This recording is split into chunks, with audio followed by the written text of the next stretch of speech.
I want to start with a question that sounds like it belongs on a vocabulary quiz you didn't study for. What is a proposition? It does sound a bit like the vegetables of the linguistic world. Yeah. You know, essential, but nobody really wants to chew on it for too long. Right. It sounds so dry, like high school grammar. But here's the hook, and this is why we're wading into this today. That single word, proposition, is actually a battlefield. Hmm. It is the site of a 2,000-year-old war between logic, language, and reality. And the casualties of this war include our understanding of how we think, how we speak, and even how we build computers. That is a dramatic way to frame it, but it's entirely accurate.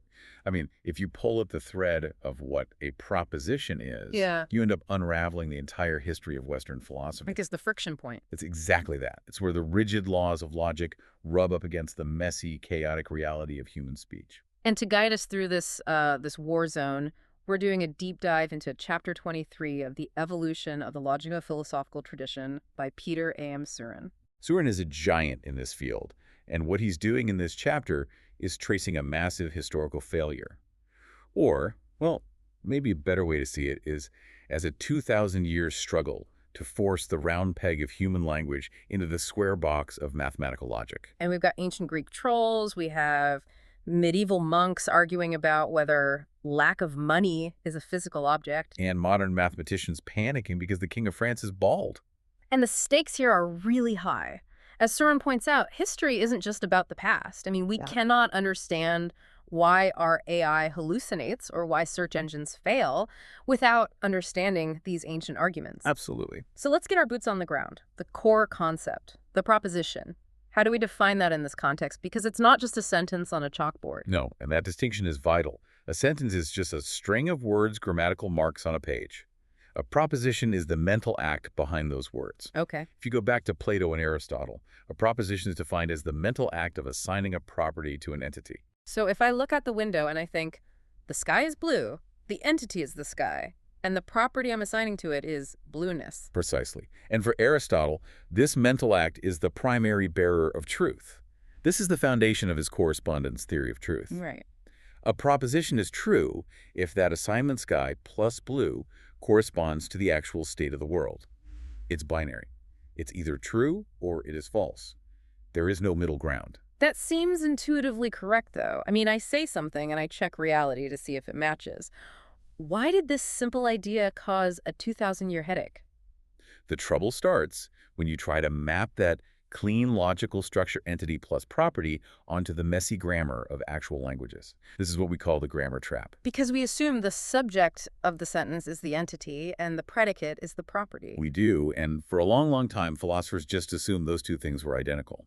But they aren't.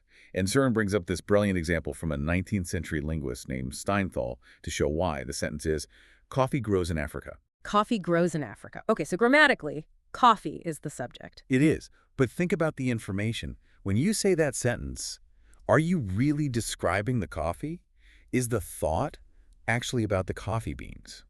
Not really, no. If I say that, I'm usually answering a question like, what is Africa known for? Or maybe, where does coffee come from? Exactly. Steinthal argued that logically the proposition is actually something like, the growth of coffee is in Africa. The logical subject, the thing we are actually discussing, is the place, Africa. The grammatical subject, coffee, is just a decoy. In a way, yes. And this mismatch just blew the doors off the Aristotelian model. It led to the realization that we don't speak in logical formulas. We speak in what's called topic and comment. We modulate our speech based on context. Topic, comment, modulation. Right. We're constantly answering implicit questions. That makes so much sense. The sky is blue answers, what color is the sky? But the blue thing is the sky answers, what is that blue thing? The logic changes even if the facts don't. You've got it. And because Aristotle was so focused on that rigid true-false binary, he completely missed this nuance. He wanted a perfect system.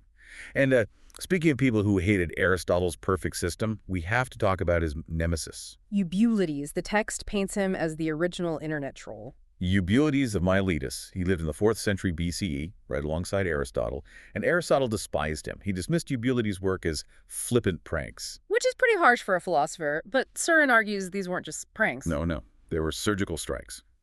Eubulides created 4 famous paradoxes that exposed deep, fatal flaws in Aristotle's worldview. He was basically shouting from the rooftops, your system doesn't work. Okay, let's walk through these because they are genuinely mind-bending. The first one is the liar. The classic, this very sentence is false. It's just a trap. If it's true, it says it's false, but if it's false, then it has to be true. It's just an endless loop. And Aristotle's system just crashes here. Yeah. He can't handle it. He demands that every proposition be either true or false. He has no category for system error. So how do we resolve that today? Or do we just, ignore it? Well, Surin points out that the modern view is that this sentence fails to express a proposition at all. The issue is the reference. The phrase, this very sentence, tries to refer to the proposition itself. It's like a snake eating its own tail. That's a perfect way to put it. A proposition needs to be defined before you can refer to it. And by referring to itself while it's still being spoken, it creates an infinite regress. It never lands on reality. So it's not true or false, it's just empty noise. Exactly. Okay, that one is pretty abstract. But the second one, the Electra, this feels like a psychological thriller. It's a story about Orestes, son of the king. He returns home disguised as a beggar. His sister, Electra, is in the room. She knows the beggar is there. She can see him, but she doesn't know that the beggar is Orestes. So the question is, does Electra know Orestes is in the room? Aristotle's logic says yes. Wait, really? But she clearly doesn't recognize him at all. Aristotle relies on this principle of substitution, he says. The beggar equals Orestes. Therefore, whatever is true of the beggar is true of Orestes. If she knows the beggar is present, she must know Orestes is present. But that's just absurd. That completely ignores what's happening inside Electra's head. And that's Eugenides' entire point. He was showing that truth isn't just about objects in the world, it's about the mind's access to those objects.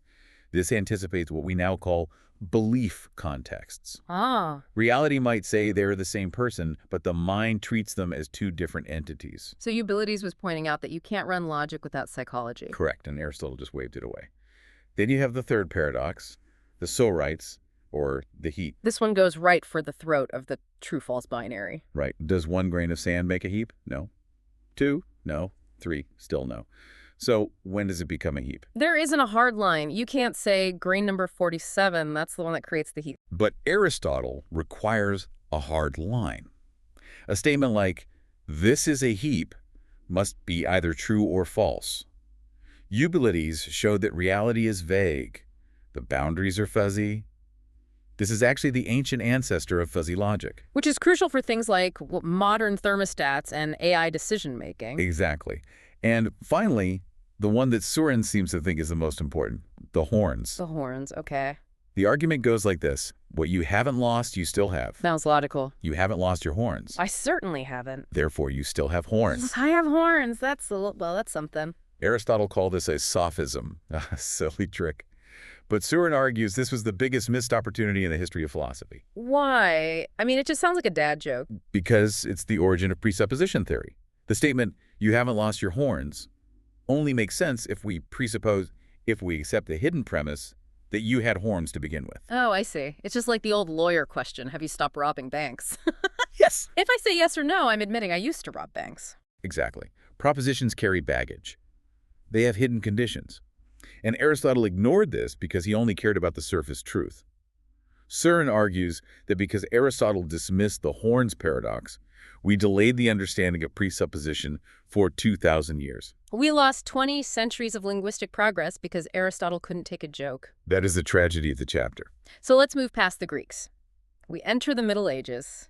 I usually think of this as a time where science stalled, but Surin suggests the logic got pretty wild. Oh, it was incredibly active. Yeah. But they were trapped in this specific worldview called realism. There was a group called the Modists around 1250. The Modists? They believed in a perfect mirroring. They thought the structure of the world was perfectly mirrored by the structure of the mind, which was then perfectly mirrored by the structure of language, specifically Latin. So if you could say it in Latin, it had to exist somewhere in the universe. Roughly, yes. And this led to a luxuriant ontology. Ontology is just the study of what exists. Because they believe language mirrored reality, they had to populate the universe with all sorts of strange entities. Okay, give me an example of a strange entity. Well, take the phrase, the average citizen. We know that's a statistical concept. But for the Modists, they had to argue that there is a real entity out there called the average citizen. Wow. Or if you said, I have a lack of money, they had to treat lack of money as a thing that physically exists. Well, that sounds incredibly cluttered. You'd be bumping into lakhs and averages everywhere you went. It was a mess. And that's why the rebels appeared, the nominalists. Famous names like William of Ockham, the Occam's razor guy. Do not multiply entities beyond necessity. Exactly. He and Jean Burden wanted to clean house. They argued for a minimalist ontology. They said, stop inventing ghosts. And they shifted the burden of meaning from the world to the mind. So the average citizen moves from being a ghost in the street to being a file in my brain. Yes. They realized that reference, the act of talking about things, is a processing act performed by the mind. We choose how to refer to things. It was a massive leap towards psychology. They basically invented the cognitive approach to language in the 1300s. But then we forgot them. The Renaissance came along. And the humanists, they mocked the medieval scholastics as hair splitters, and they threw the baby out with the bathwater. We lost those insights until the late 19th century. Which brings us to the modern era. We're finally getting to the logic that built our computers. Gottlob Frege and Bertrand Russell. This is where it gets heavy. Gottlob Frege, late 1800s. He's trying to formalize logic for mathematics, but he runs right back into Euclides's Electra problem. He just uses a different example, the morning star and the evening star. Which astronomically are both just the planet Venus. Right. So the sentence, the morning star is the evening star, is a true statement. But Harry believes the morning star is a star doesn't mean Harry believes the evening star is a star. Right, because Harry might not know they're the same rock. So Frege realized he had to split the atom of meaning.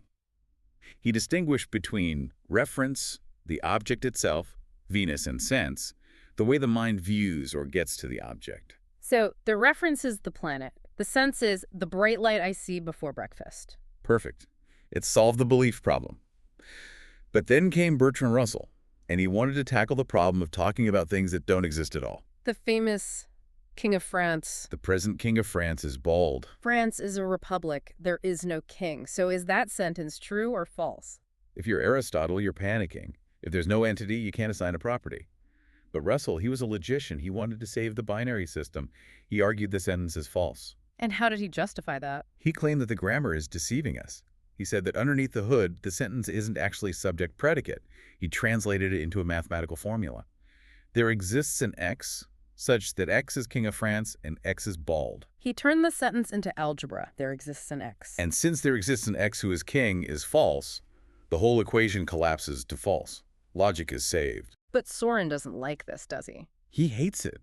He argues that Russell's theory of descriptions just destroys natural language. When I say the King of France, I'm not making some cosmic statement about variables in the universe. I'm referring to a specific concept in our discourse. He turned language into math, but language isn't math. Exactly. And this brings us to the big critique. The source material argues that this mathematical view, this formal logic, actually breaks down when you try to have a conversation longer than one sentence. It fails because it ignores context. It does. And the weapon Soren uses to prove this is the donkey sentence. I love that philosophers use such barnyard examples. What is a donkey sentence? It's a sentence that breaks standard logic. The classic example is, if a farmer has a donkey, he feeds it. If a farmer has a donkey, he feeds it. It sounds perfectly normal to me. To a human, yes. To formal logic, it's a nightmare because of the word it. In Russell's logic, a donkey is what's called an existential quantifier. There exists a donkey, but that quantifier is locked inside the if part of the sentence. The it is in the second part. Mathematically, the it cannot see the donkey. The scope is broken. The scope is broken, so the math forgets the donkey exists by the time it gets to the end of the sentence. Exactly. The formula treats the second half of the sentence like a separate room. It can't reach back into the if room to find the donkey. This proves that language isn't just a string of independent formulas. It relies on a memory store. A memory store. Soren calls it the discourse record. As we talk, we are building a file. When I say a donkey, I open a file. When I say it, I'm pointing back to that file. Logic without memory is useless for language. This feels like we're circling all the way back to the horns paradox. It's about what's already established in the conversation. It is, and Soren ties this to what he calls coherence conditions. If I say, John stopped beating his wife, that sentence only coheres, only holds together, if we accept the presupposition that he was beating her. It's not just a true-false fact. It's a requirement for the sentence to even function. And we accommodate this all the time. If I walk in and say, I'm sorry I'm late, my car broke down, you accept the existence of my car instantly, even if I've never mentioned owning a car before. You update your discourse record on the fly. Whereas machines, or at least old-school logical AI, couldn't do that. They'd get stuck on error, car undefined. That's the gap. And that leads to Surin's ultimate synthesis in this chapter. The proposition isn't just a logical truth bearer floating in the void. It is a social commitment. Well, a social commitment. That sounds more like a contract than grammar. When I speak, I'm committing myself to a truth within a specific community and a specific context. I'm playing a game with rules that we both understand, rules about topics, comments, presuppositions, shared knowledge. So Aristotle tried to make it about the world, the medievals tried to make it about the mind, and Surin is saying it's really about the tribe, the interaction. It's cognitive and social. You can't separate the logic from the people using it. This has been a massive journey. I mean, we've gone from coffee in Africa to donkeys to horns. If you had to sum up the big takeaway for the listener, what would it be? I would say this. We spent 2,000 years trying to treat language like a crystal, rigid, perfect, binary, true or false. But language is actually more like an organism. It's messy, it relies on memory, it relies on social cues, and it relies on what we don't say just as much as what we do say. And if we want to build true AI, or just understand our own minds, we have to stop trying to force the organism into the crystal. Precisely. We have to embrace the messiness. So here's a final thought to chew on. Ulysses was dismissed as a prankster. His horns paradox was called a silly joke by the smartest man in the world, Aristotle. And because of that dismissal, we missed out on understanding presupposition for 20 centuries. That is the tragedy of the story. So my question to you, the listener, is this. What are the pranks or silly anomalies in science or tech today that we are laughing off? What are the glitches in our AI models that we think are just noise, but might actually be the key to the next paradigm shift? That is a very unsettling question. And on that note, thanks for listening to this deep dive. Goodbye.